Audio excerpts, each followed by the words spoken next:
John Adams. Seated firmly in the free enterprise chair, speaking directly into the golden EMR microphone, this is Excellence in Money Radio.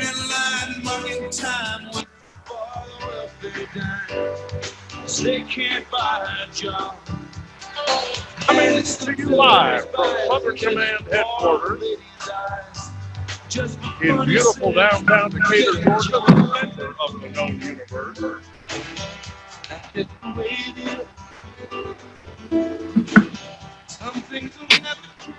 That's 23,300 miles directly into outer space. This week affiliates, SATCOM 5.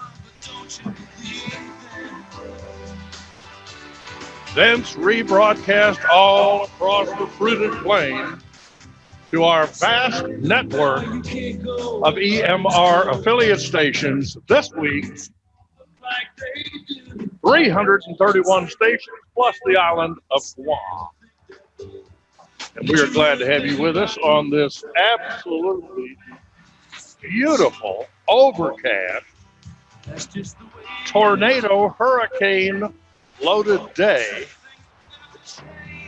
in Metro Atlanta, Georgia. Wherever you might be, we're glad to have you with us. And we're going to be talking today about my top 10 predictions for the new year, for 2020. And I'm thrilled to have you with us. We've got a very nice crowd today. Thanks for coming. And I see my friend Tom Tubasing is here. Hello, Tom. How are you, sir? Good to see you. As always, many other friends. Dorothy, good to see you. Tony, Jay, we've just got a big crowd today, and that's great. Thanks for coming along. Let's take a look at what we are going to be talking about today. I call this presentation Outlook 2020, and I'm going to share with you what I believe are the top trends, the top 10 trends that you and I should be watching in residential real estate as we move into this new year. Now, I realize it's already January 11th, so this is a little bit overdue, but better late than never. By the way, this traveling microphone will be in Alpharetta next week. So if any of you are in Alpharetta, go to money99.com, where I'll be presenting the Video Made Easy seminar at a lunch and learn. Only about 90 minutes. You get a free lunch out of it. People are saying there's no such thing as a free lunch, but there certainly is. Take full responsibility. And it's a fun presentation. We're going to be at, I think it's a DoubleTree in Alpharetta, and all of that's at the, also in Athens, Georgia. Next week we'll be in Athens for a lunch and learn, and I would be delighted to have you join me in Athens, if Athens is a good place for you to be. So this traveling microphone is going to Fort Lauderdale, Florida. I have a speaking engagement in Fort Lauderdale, and conveniently, then I step onto a cruise ship for 8 beautiful days and nights, cruising the Caribbean and stopping at places like Turks and Caicos and things like that. So much for that. Margie, this Google Home thing keeps talking to me in here, and I don't know why. Okay. In any case, let's move right along and let's talk about the top 10 things that, why is that making noise over here? Something is certainly talking to me. I don't know what it is. It's what? This? No, it's just yours. Well, why don't I turn off the speakers? All right, I've turned off the speakers. That probably muted me completely. I don't know. Anyway, we shall see. I'm delighted with you for you to be with me. And so let's go ahead and get started with our top 10 list. The first question you should be asking is, who is John Adams and why should you listen to me? Well, I've got a couple of reasons. One, I have been, I think, a successful real estate broker and property manager for 40 years. And actually, in most parts of Metro Atlanta, I will admit that my experience in Southwest Metro Atlanta is lacking. I've never managed a property in the Noonan area or down 85 south toward Columbus, but just about everywhere else, I'm fairly familiar with it. We have property we manage in, believe it or not, Austale, as well as Kennesaw and Gwinnett, and of course DeKalb, which is where I was born and raised, as well as other parts of Georgia, specifically Glenn County, which is St. Simon's Island, of course, which where, well, I'm just in love with the place. If you're interested in buying a house on St. Simon's, please shoot me an email. Go to money99.com and click on contact and say, yeah, I'm interested in St. Simon, and we'll set you up. I've been a successful investor and an entrepreneur. I worked for myself all this time, and I've had my own company all this time. I've never held licenses for a lot of agents. I have for some personal friends, but they really were not active in the real estate business, and I was never anxious to hold licenses because of the liability. And there is a liability.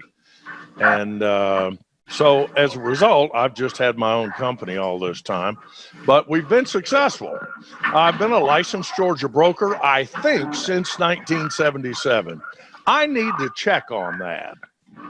I'm going to go online at some point and double check my start date as a licensee, but I think it was 70s. It may have been 78, but in any case, it's been a daggone long time, and times have really changed during my tenure as a licensee of the Georgia Real Estate Commission. As far as I know, I've never had a complaint filed with the Georgia Real Estate Commission, and that's a good thing.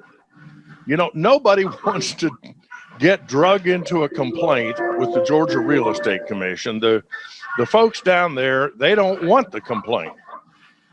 But when a member of the public files a complaint or another licensee, they investigate it. And one time I was giving a presentation much like this to an audience somewhere.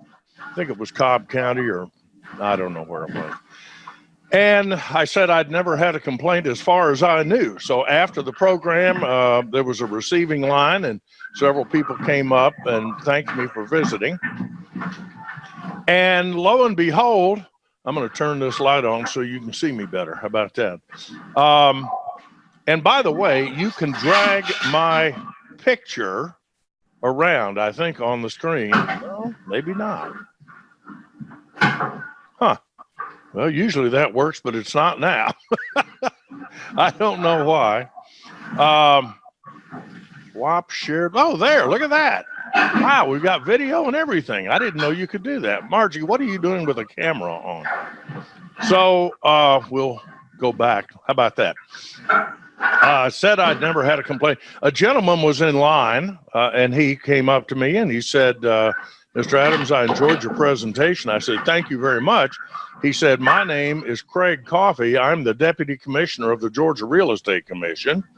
And I started quaking in my boots, and he said, I assure you that had there been a complaint against you registered with the commission, you'd have known about it. He said, so the fact that I don't know about it, in their eyes anyway, means it hasn't happened. So I think that's good. I've never been arrested. I've never been bankrupt. I certainly have come close, and I will let you decide which of those I've come close to. Certainly wasn't pleasant. I like to think I'm the best-selling author of a book on Georgia real estate and it's called the Landlord Survival Guide. We have a brand new edition for 2020. It's at the printers right now, and we'll tell you about that in the future. But my point is, it's the best-selling book on landlording in Georgia that's ever been written. It's also the only book on landlording in Georgia that's ever been written, so I have no competition. But what I'm most proud of is I am an Eagle Scout. I don't take credit for that. At age 16, I began a love affair with the beautiful women of the world, and I had no longer any interest in sleeping in a tent under the stars with a bunch of little boys. And I got car keys and was interested in car fumes and perfumes. And my mother called me in and she said, "Hey, I know you're 16, but you promised me you were going to win or be awarded the Eagle Scout Award." And she said, "I'm going to hold you to it." And I'm proud. I'm thankful to her every day, because the Eagle Scout Award means a lot to me, and I think it means I'm trustworthy. So let's forge ahead. Here are my top 10 predictions for 2020. And the first one I think is perhaps the most important. I believe mortgage rates will stay low, not just through 2020, but probably through 2021.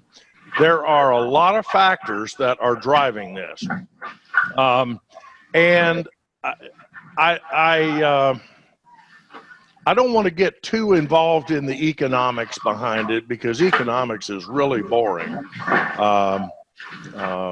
You start quoting economists and people's eyes glaze over, and I don't want to do that. But I think one of the large factors here is the first item I've mentioned, and it's Federal Reserve policy. Now, you'll never hear anyone at the Federal Reserve Bank say this out loud, but it's a fact. And I've watched it through the last 10 election cycles, and here's what happens. In the year of a presidential election, the Federal Reserve Board does not wish to be viewed as partisan. Does that make sense? The Federal Reserve does not wish to be viewed as partisan. And so it's certainly understandable that they tend to take a hands-off or even a status quo policy toward interest rates.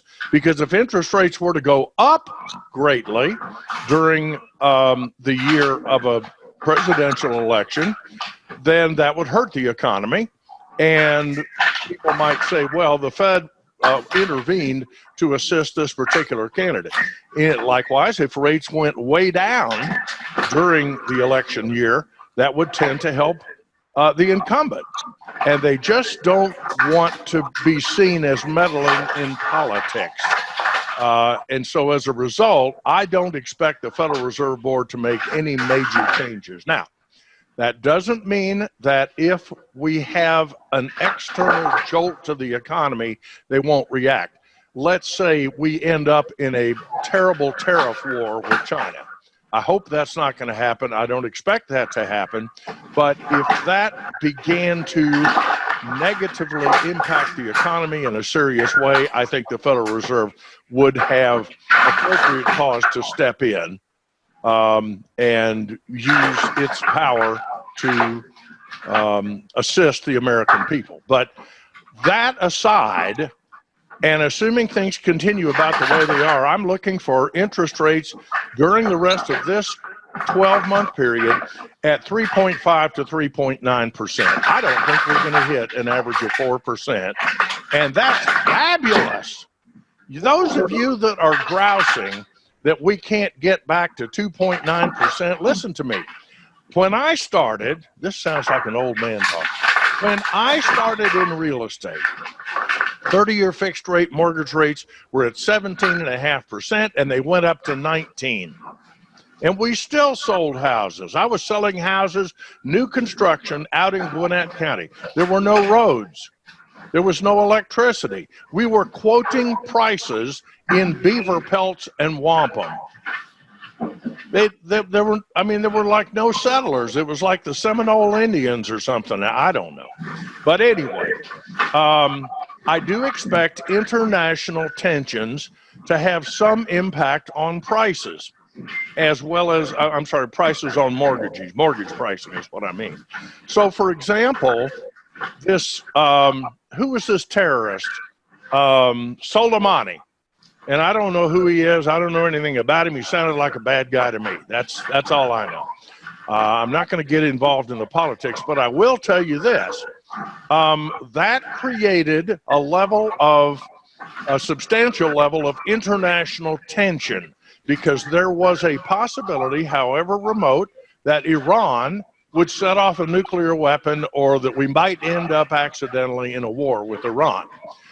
That is called uncertainty, and investors hate uncertainty. Investors love things to stay the same they are, because that's very predictable and they can make money. But when things are uncertain, they get nervous. What does an investor do when they get nervous? They pull their money out of the stock market because they're afraid the stock market will decline. And what do they do with that money? They put it in the bond market.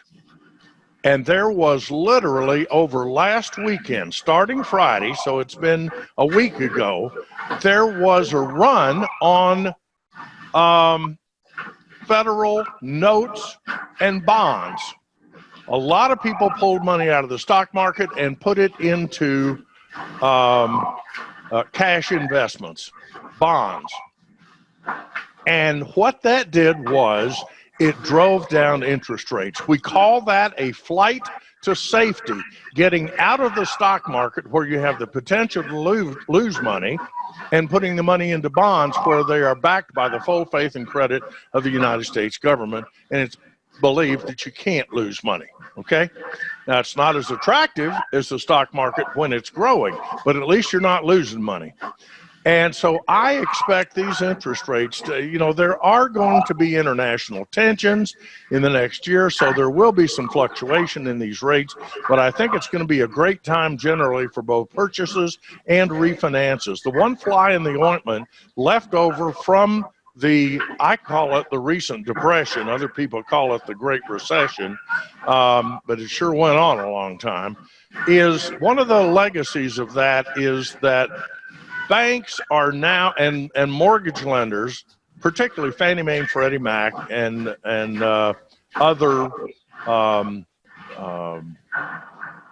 federally sponsored government-sponsored enterprises, GSEs, are now practicing what they call prudent underwriting, and it is still too difficult to get a loan. It shouldn't be as hard as it is. I agree that we had too many. Margie, I need you to turn off your camera, because you keep coming up. See this? And you're not there. So if you turn the camera off, that'd be great. The prudent underwriting is too prudent, in my opinion. It's too difficult for an experienced investor to get a mortgage on a rental property that they have fixed up. It's too difficult for a first-time home buyer to be able to get into a house. It's too difficult for the average person who doesn't have perfect credit. And this is why those of you who follow me know that I have been talking about the Sheba report, which is the state of housing in Black America.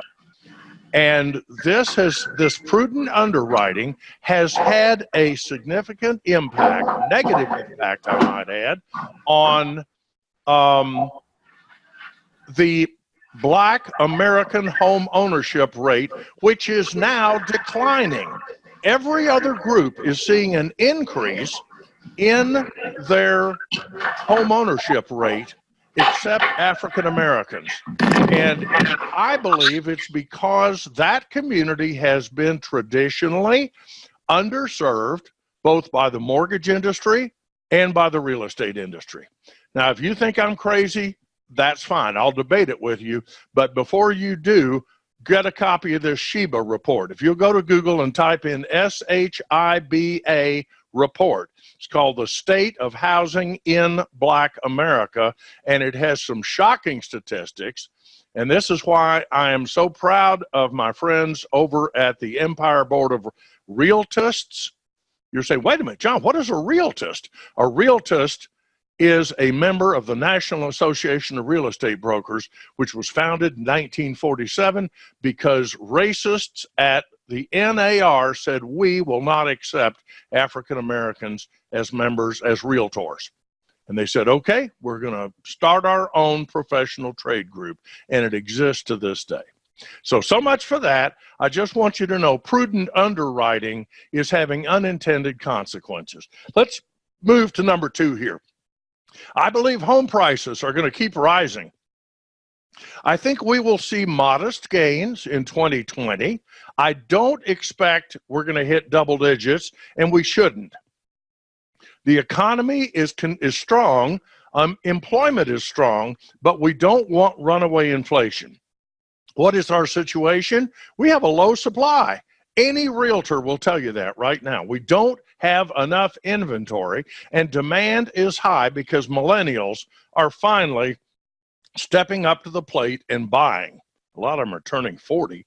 But anyway, finally they're getting around to buying, and they're buying especially in the suburbs. And this has been an area where we have not seen as strong price increases in the last several years. So we got 3.5% during 2019 average home price appreciation. And remember, I said average, I'm also saying median. And what that means is it may not happen in your neighborhood. You may get more, you may get less, I don't know. But on average, we got about 3.5%. I expect it to be up from that, between 5 and 6% in 2020. And that is certainly a healthy growth. It's reflective of the supply and demand issue, and that's where we are. So let's talk about that inventory. Why is there a shortage of inventory in entry-level homes? It's because builders aren't building them. And one of the reasons that builders aren't building them is the cost of regulation at all levels. Federal, I need a slide just for regulation. Federal, state, county, municipal codes all have their own layers of regulation, which are often conflicting, by the way. So the county is saying you must do this, while the federal government is saying you can't do that, and it puts the builder in the middle. It can take, in some parts of this country, it can take as much as 7 years just to take the land and develop it and get it ready to build a house on. That's crazy. And those are real costs, and they are passed on to buyers, and that's why, and it's particularly difficult to do at the entry-level home level. And as a result, builders are opting to build more expensive homes to help cover those costs. 25% of the eventual cost of new construction in this country today, on average, is fulfilling regulatory requirements at the federal, state, county, and municipal levels. And that's crazy. And nobody says these people need to work together. We need one set of rules. No, nobody wants that. And you've got all these power-hungry bureaucrats. So anyway, to make matters worse, current owners are staying in their homes longer. When I started in real estate, the average home buyer stayed 6 to 7 years and then moved on. They either moved to another place or, excuse me, or they moved to a bigger house, or they moved to a different neighborhood or something. But now people are staying longer, and that creates a bottleneck of a shortage of inventory coupled with people staying longer. Excuse me, there just aren't as many homes available, and it leads to upward price pressure. This is especially evident at the lower end of the market. And the other thing is, and I put an exclamation point here because I want you to pay attention to this. Boys and girls, 2020 is going to be a good year for you to find an ugly house and make it as shiny as a brand new copper penny. Is there still copper in pennies? I don't know if there is or not. There's no silver in the quarters, I can tell you that. But my point is, because there is a shortage at the entry level, there's also a shortage of places for millennials and first-time buyers to live. And if you can take a house that nobody wants to live in, get it at a reasonable price, fix it up, and go through this stupid maze of regulations and get it on the market either to sell or lease, I think that is an opportunity for investors. Now, I'll warn you in advance, getting funding for this is not going to be easy because the government has always taken the position that investors are evil and that we should not be making money by providing clean, decent, affordable housing. I just don't understand that. But anyway, that's the way it is. Let's go to number 4 because I want to explore that issue of tenure of ownership just a little bit more. According to recent data from Redfin, the average homeowner is staying in their home 13 years. Just 10 years ago, the average person was staying 8 years. And so what this means is, in some cities, ownership tenures are as high as 23 years. The moral of this is you can't buy what's not for sale. And people are just, since the recession, a little more cautious about overextending themselves, and they're staying put. Now, it used to be only my parents' generation did that. They had been raised during the Great Depression. They saw what happened to people that had mortgages on the farm. They lost those farms, and they were determined not to have mortgages. So when they got back from World War II, having made the world safe for democracy, they, except in Iran, they started paying off their mortgages. And that's why we are seeing now the greatest transfer of generational wealth in the history of the world, as what Tom Brokaw called the greatest generation. And that was people like my parents, my 94-year-old mother, who I wish could listen to this, but I don't think she's online right now. Those people accumulated more wealth than they ever dreamed possible, and they are now passing that on to the baby boomer generation. But in doing so, we are seeing more and more people stay longer and longer, and that's the reason for that bottleneck. So where are the builders? Well, they are understandably cautious. They remember the Great Recession, and it's taken all this time for them to be able to do two things. One, get over it in their own minds that they still can make money in building, but we are seeing another problem with the banks. Banks need to make construction loans, and the FDIC is dead set and determined they're not going to. And I know from firsthand experience, because I served for 15 years on the board of directors. I was unpaid during that time period, so it was public service on the board of directors of a community bank that was determined to fund quality builders with construction loans, and we were basically closed by the FDIC when we failed to meet their new requirements that they had come in with. And by the way, during that time period, Georgia had the highest level of community banks closed by the FDIC in the nation.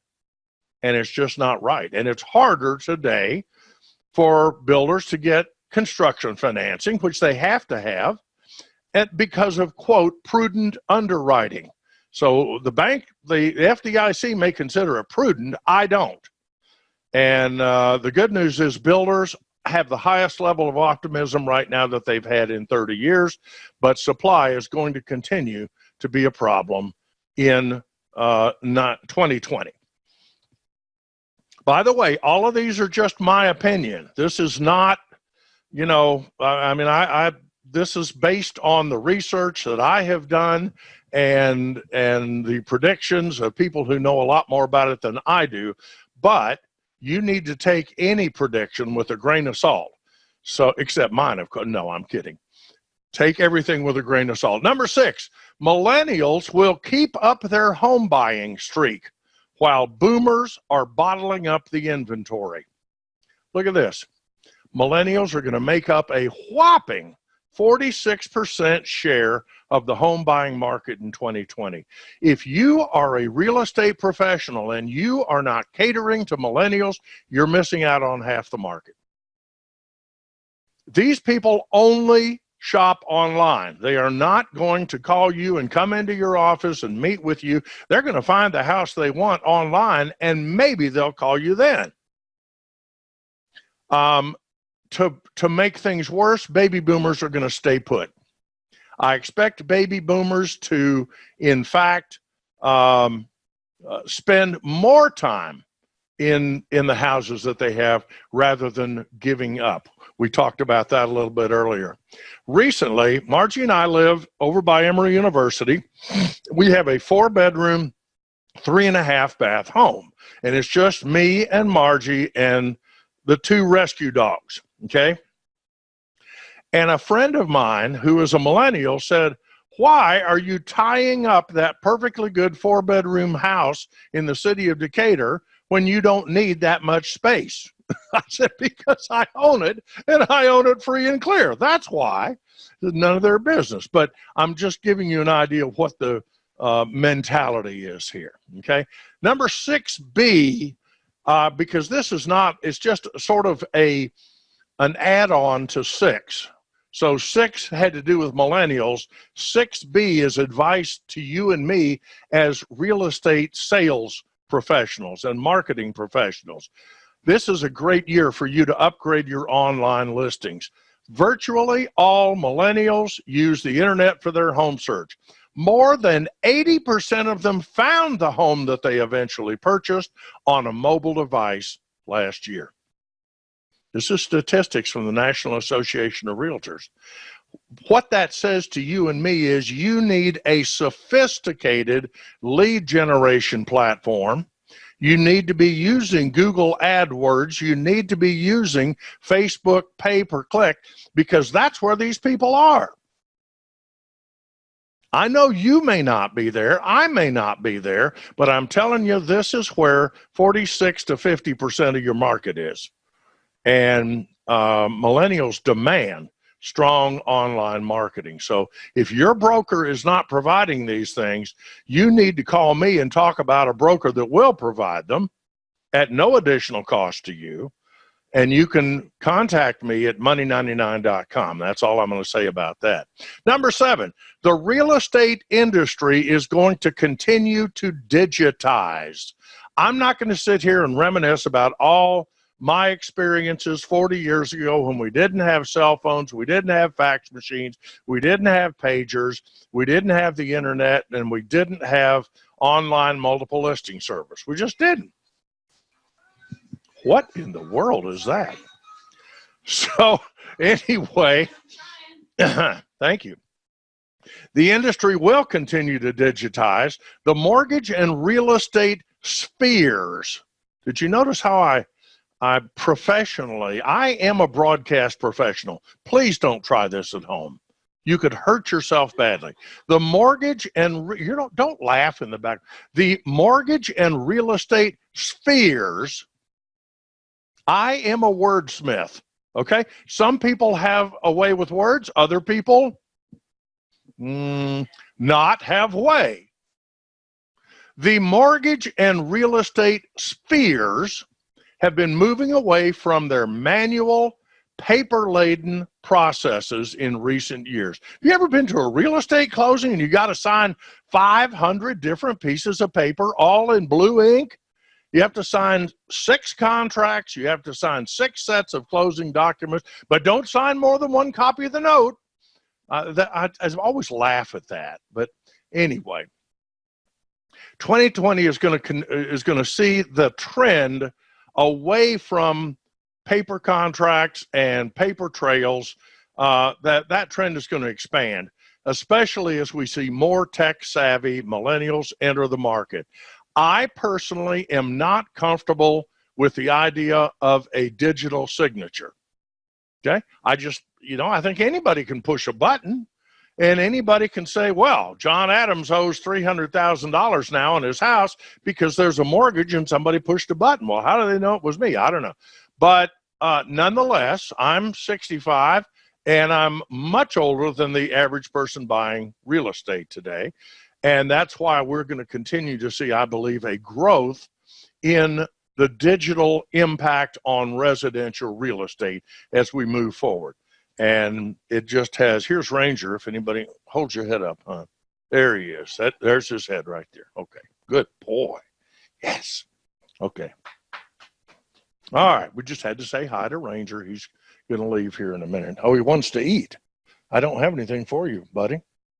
Okay, here he goes. There, he's leaving now. So, so much for that. I do believe this trend is going to continue in 2020. Now, listen to this, because this may shock you.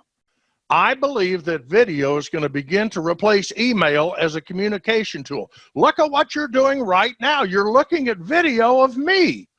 Why? Because we are hardwired to prefer video as a means of communication. Well, that was sort of effective. Big finger coming at you. I'm just telling you, those of you that are scared to death of a camera just like this one, you're going to have to get over it. You say, I don't like the way I look. Well, guess what? That's what you look like. God knows that's what you look like. Everybody else knows that's what you look like. I don't look like Robert Redford, and I'm never going to. Get over it. Okay? I believe that email starts fights, because when you send an email, it's often not clear what you mean. Now, if you're using email for data or for information, it can be just fine. What are the directions to a house? What is our agenda? What's the new policy? Email, text email, is typed emails are fine for that. But when you move, you should draw the line there. When you move into anything that's emotional, when you move into anything that is sensitive, you need to add video. And the easiest way to do that is video email. If you want more information, go to money99.com, send me an email, and I will make a couple of recommendations to you. And this is what my Video Made Easy seminar is all about. The words don't make it clear what you mean. So if it's facts, if it's data, text is fine. If it's emotional, and what's more emotional than buying a house? People buy real estate emotionally, and then they justify it logically. Am I right or wrong? I'm right. People don't buy real estate logically. They buy it emotionally. And when that's in that process, if you can add video, you pick up a remarkable level of communication from just a typed text. So think about that for 2020. If you want more information, I should do a whole show just on video email, but we'll think about it. If you want that, go to Money99, shoot me an email and tell me about it, okay? Let's say I sent you this email. Look at this. I did not say you have an attitude problem. All right, I did not say you have an attitude problem? Somebody else said it. I didn't say you have an attitude problem. I meant your coworker. Or I didn't say you have an attitude problem. I think you have a communication problem. This is an awful email to send by text because it's not clear what you mean. So I believe video is going to begin replacing email, especially in emails where we're talking about things that have an emotional or a sensitive component. That's a terrible email to send. Okay? So why is video important?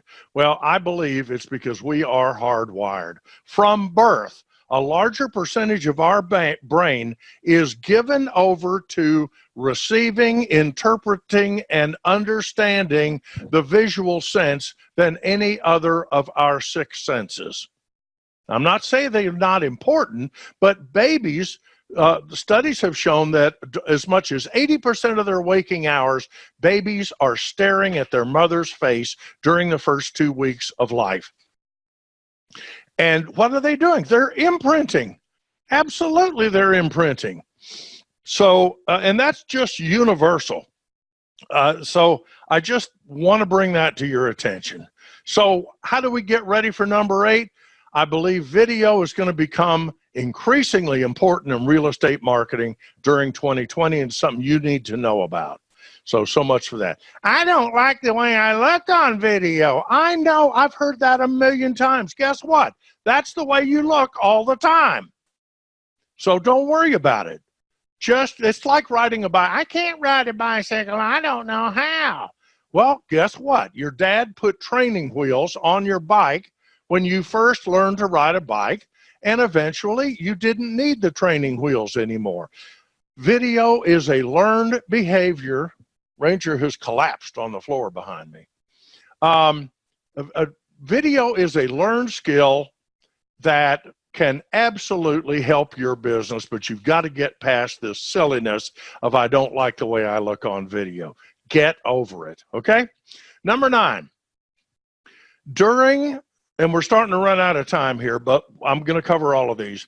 Number 9, during 2020, I think finally Zillow will emerge as the enemy of real estate professionals. Listen to me. Zillow wants to replace you. Zillow wants to run you out of the real estate business. Zillow's fine if you stay in the real estate business. They just don't want you to have any business because they want it all. Start thinking about Zillow as a multiple listing service. Yeah.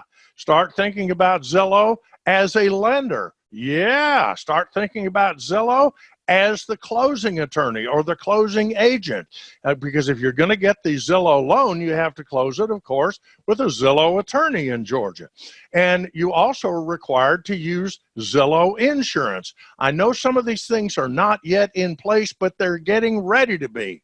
Think about Zillow as a purchaser. They now have this knock instant purchase offer feature that is designed to cut out the real estate professional entirely. Think of the value that you as a real estate professional bring to the table, how much you're able to assist your client or your customer, and Zillow wants that to end, okay?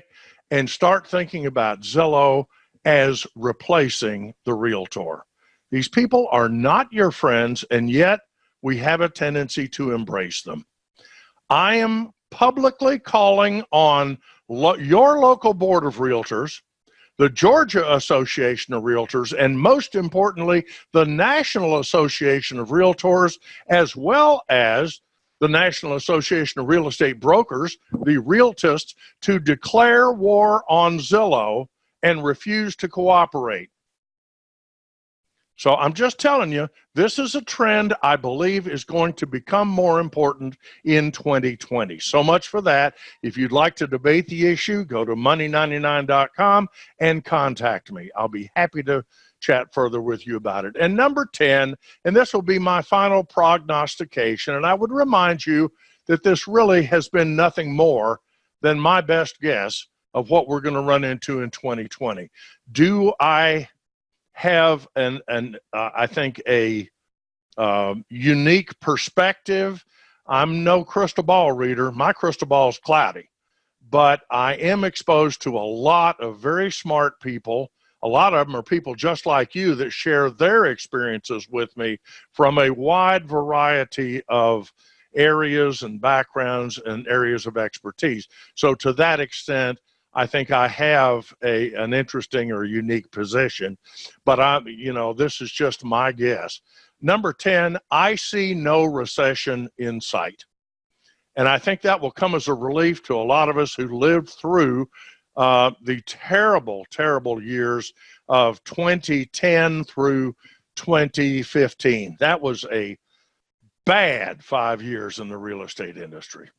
And we're still paying for it. Anybody who tells you they didn't get hurt in the recession, I think is fibbing to you. I'm sure there was somebody, I've never met one. So from what I can see, the real estate market is not going to crash.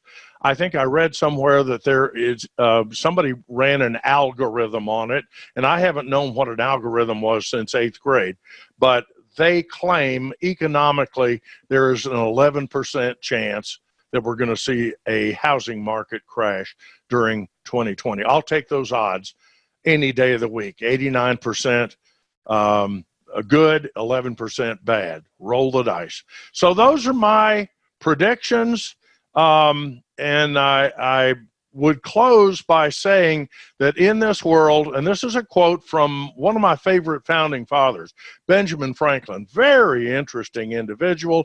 If you have never read a biography of Benjamin Franklin, I would encourage you to do so. He's a funny man, a profound man, and a true Renaissance man. And I would encourage you to, you can find those for free all over the place.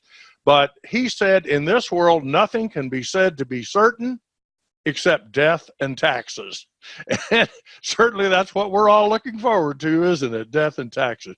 But he had another quote that has been very important to me during my life, and I would share it with you now. And this is also from Benjamin Franklin. When you are finished changing, you're finished. And what he meant was, change is a constant in the human condition. So that's the 3-0 Mark IV. Turn that down just a little bit, please. A little bit more. Folks, that's the 3-0 Mark IV, the John Adams Radio Show. And this is John Adams reminding you, your financial future is not a matter of chance, it's a matter of choice. So long, everybody.